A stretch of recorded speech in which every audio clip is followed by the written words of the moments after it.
Wenjok ada sendiri bini.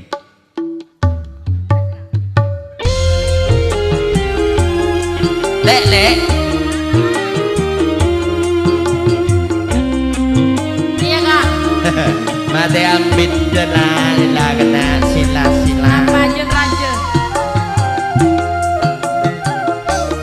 Saya bagi mulai bi bapak.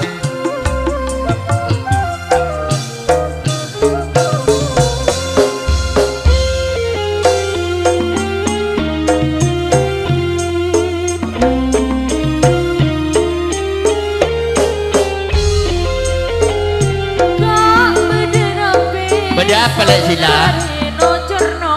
Ajeling nek.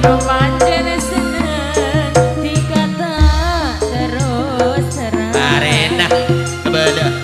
Salah sangka lek boleh kun ngampong ajeling.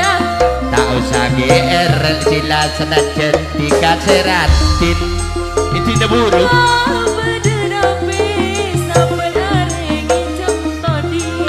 Cokor lek.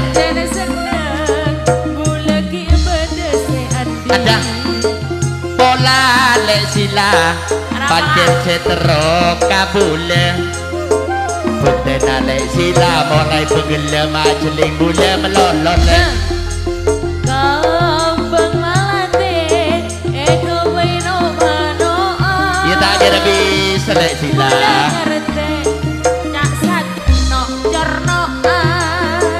kembang mawar lek lek tumbuh tengah lorong bula tak antar lek sila mak bocah gerong ngala angku eko baire kare dikanondo sampe sampi alere beres lek meleroman pak mutin ngabesila saja nabit mak saja ratin ego wah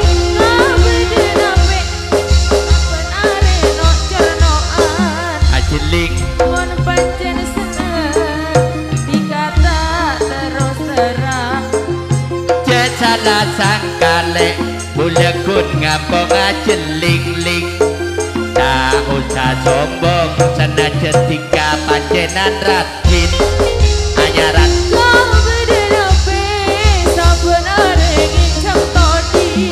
ajokor keren pancen seneng mulaki abade seandi pola geng tikale pancen seneng kabule bejongher bukti nadika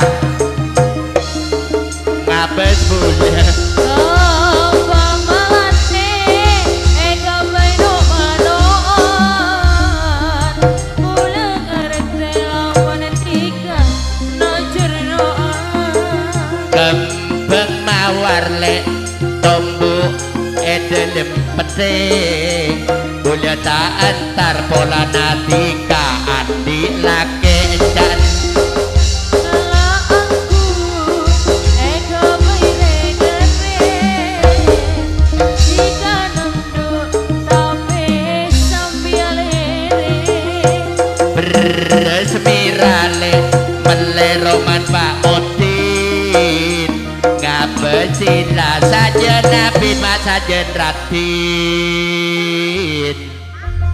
arek Dori Manuun penampilan dari Kang Sugijo yang datangnya dari Juru Asem tidak ketinggalan Bapak Ismawan yang datangnya dari Mojo ada Kang Satrio Radit yang datangnya dari Bedayu Asandura Alumajang Jawa Timur Indonesia Jaipongan saklajengipun kami panggil Bapak Suyit Pantura yang datangnya dari Tunjung tak boleh wi ada Mas Doyok Sariawan Sariaman PLD Mak Sariaman dia mesugeng lah Metole Sariawan bi sugeng kena